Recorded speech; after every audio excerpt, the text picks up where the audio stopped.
時常在下午來這裏寄信件，逢禮拜流連藝術展，還是未間斷。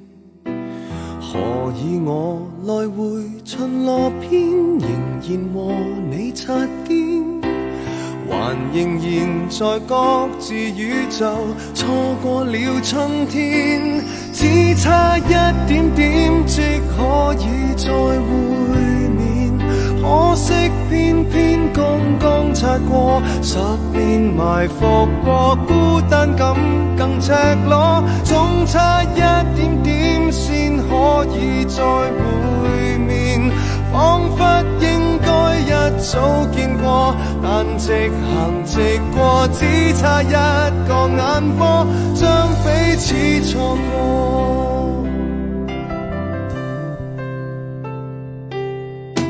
遲2秒踏上地下鐵，能與你碰上麼？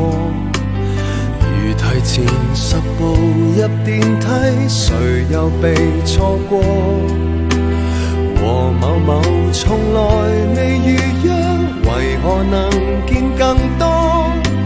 全城來撞你，但最後處處有險阻，只差一點點即可以再會面，可惜偏偏剛剛擦過10年，埋伏過孤單感更赤裸。